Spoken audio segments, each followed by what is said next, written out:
Sa kaharian ng Berbanya, nakatira ang Haring Fernando at Reyna Valeriana. Meron silang tatlong anak, si Don Diego, si Don Pedro at si Don Juan.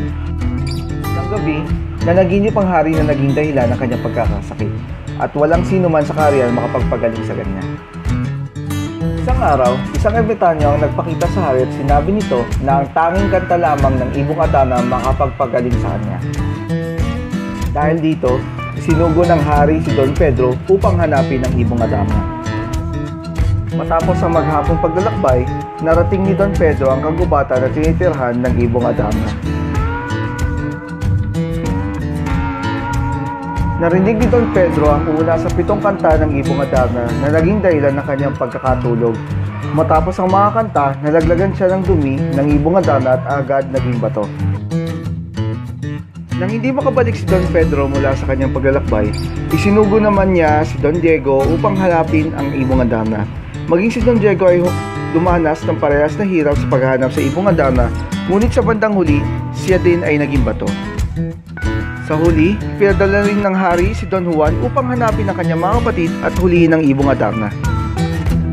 Sa kanyang paglalakbay, nasalubong ni Don Juan ang isang ermitanyo at agad itong napamahal sa kanya. Itinuro niya kung paano malalampasan ang pagsubok ng Ibong Adana. Una, binigyan siya ng punyal upang sugatan ng sarili habang kumakanta ang Ibong Adana. Sinabihan rin siya na pigaan ito ng kalamansi upang hindi siya makatulog. Pangalawa, sinabihan din siyang iwasan ang dumi ng Ibong Adana upang hindi siya maging bato.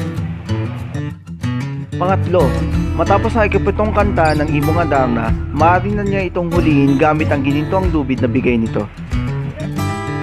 Sinunod ng prinsipeng si Don Juan ang lahat ng payo ng ermitanyo at siya ay nagtagumpay. Nang itali niya sa ginintoang lubid ang Ibong Adana, naging tao muli si Don Pedro at si Don Diego.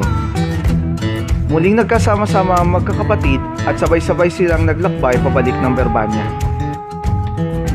Habang nasa daan, pinagbalakan ni Don Pedro na patayin si Don Juan. Hindi to sinang-ayunan ni Don Diego at bagkus, binugbog na lamang nila ito, iniwan na duguan sa daan at kinuha nila ang Ibong Adana. Nang makabalik sa Berbanya si Don Pedro at si Don Diego, nakumbinsi nila ang hari na wala silang kinalaman sa pagkawala ni Don Juan. Nang kanilang pakantahin ang Ibong Adana, hindi ito sumunod pagkat si Don Juan lamang ang tanging makakapagpasunod dito. Isang ermitanyo ang nakakita kay Don Juan sa daan. Pinagaling ito ng ermitanyo. Matapos ang pagpapasalamat, nagpatuloy si Don Juan sa kanyang paglalakbay. Nang makabalik sa Berbanya si Don Juan at makita siya ng Ibong Adana, agad umawit ng awit ng pagpapagaling ang Ibong Adana. Inawit dito kung paanong si Don Juan ang nakahuli sa kanya at kung paano siya sinaktan ni Don Pedro at ni Don Diego.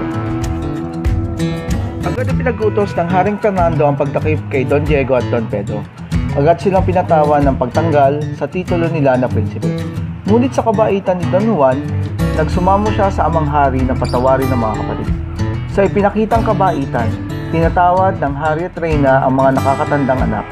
Pinagdiwang ng kaharian ng Berbanya ang paggaling ng hari at pagsasama-sama ng mahabikang pamilya.